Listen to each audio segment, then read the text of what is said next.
Hey guys, it's my birthday today and it's kind of ironic because here I am celebrating life when so many people right now are mourning death. A lot of people were devastated by the shooting in Las Vegas this past weekend, and you know what? I felt the need to talk about it. Right now, all of the news stations and everybody in the world is wondering why.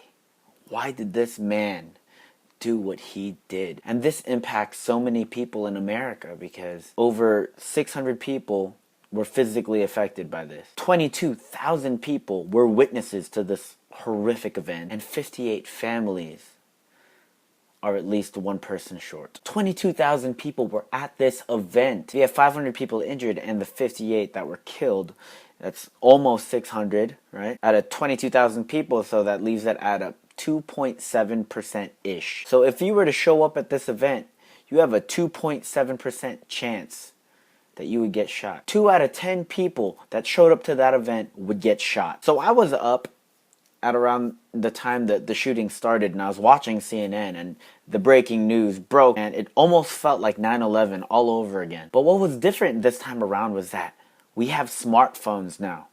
So every 10 or 15 minutes, they would have new footage of the horrible event. Pretty much feel like you were there. And I felt like I was there just watching it on TV. I stayed up till 6 a.m. watching this because it was just mind-boggling that it was unraveling right in front of my eyes in real time. It was almost like a live feed. The police response was amazing considering they got to him in 11 minutes. And that's astonishing considering he was on the 32nd floor. As I was watching it on the news, I was on my laptop on Google Maps looking at the overhead of the area and then his angles. Because when the news broke, they didn't know exactly where the shooter was. So I was trying to look at it, and then I looked, and yeah, it was definitely from the Mandalay Bay. And then I'd be like, wow, that would be horrible if he was at that corner tower. And he was at that corner tower. If I mean, I would, this is such a horrible event. I would never do anything like this. But if I were to choose a spot like this, he chose the prime spot for this soft target, this huge mass of people. He was shooting them like fish in a barrel. So let's break it down. They found 17 guns in his hotel room. He found the perfect spot to go ahead and shoot. He had cameras set up in the room that they probably will never release to us. And if they do release it, that means that there was no real good footage anyways. I'm sure that those cameras contain why he did all this, because he had to have a reason. He was a normal guy with a lot of money, living a normal life. So he planned this for a very long time.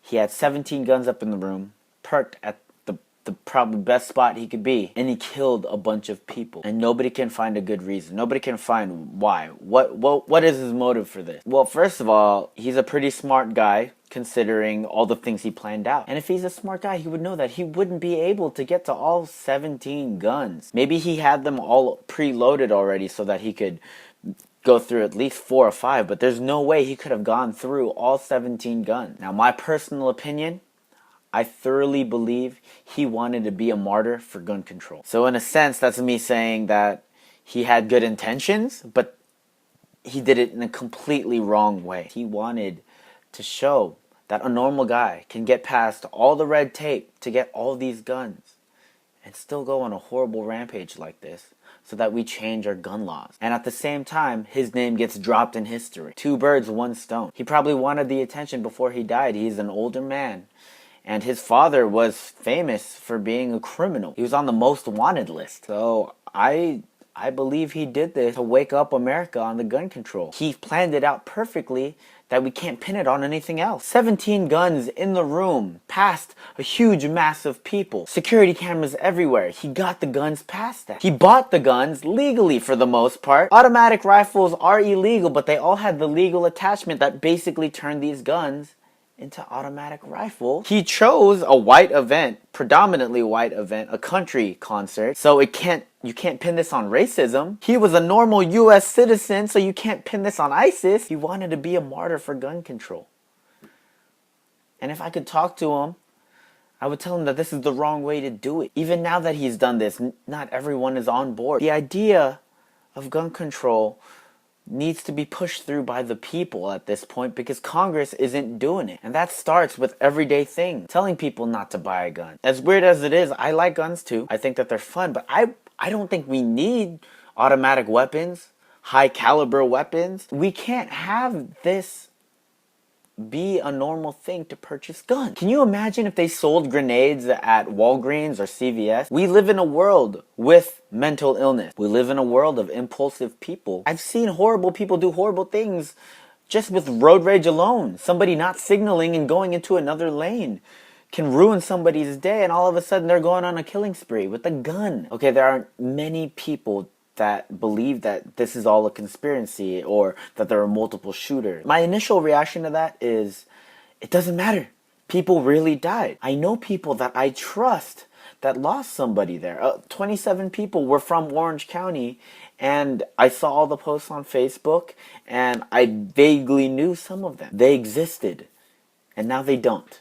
You can't fake that. And I'm a guy that isn't completely skeptic when it comes to conspiracy theories. There are some fishy things that our government does sometimes, but this one, I don't think it is. Even if majority of the guns were already illegal, even you say, well, it doesn't matter, even if they are illegal, see, they're gonna get these guns anyways. Yeah, but we can find them better. You can hide illegal guns in legal guns. You can't tell that a gun is fully automatic until it's firing, and by then it's too late. They're gonna get the gun anyway. Yeah, you're right. But we can point them out a lot easier. It's not a lost cause. We can prevent this from happening again. Now, anybody can go on a rampage with a weapon. The biggest argument that the NRA and the people that want to keep their guns always say that if you really want to kill somebody, you'll find a way. Well, when you purchase a gun, that makes it really easy to find a way. We don't make it easy to find a way for these people to kill somebody. This event didn't have to happen if we already had gun control laws in place. And how he brought 17 guns up to his room is beyond me. Even if he had these huge heavy bags on a cart and then the camera saw him going back and forth, because I would think that they're watching everybody in a casino, and he loved to gamble, so he was a regular and they'd always see him. I would think that they'd at least assume those bags were full of money and they'd still inspect it somehow for some reason. At least I would hope so. It's truly a horrible thing that happened. My condolences to everybody that has lost somebody, and my heart goes to every single person that is recovering right now from injuries from this event. Our duty as Americans is to prevent anything like this from ever happening again. I guess if we change our gun laws, and that was the intent of Stephen Paddock, he won essentially. But that is the one good thing that can come from this event. The first responders, the people that helped each other out, that's another good thing. Just like 9/11, everybody drove around with their American flags on their cars, and we were united. And we need to put more laws on our guns. We don't need these high-powered automatic weapons. And then you can tell me it's not an automatic weapon, but that's basically an automatic weapon. This guy was a football field away and he hit 58 kill shots. 489 injured. They had no reason to die or get hurt. Change our gun laws. That's the job. That's what needs to be done. Change our gun laws to reasonable gun laws. We need to. As Americans, we've been irresponsible for far too long.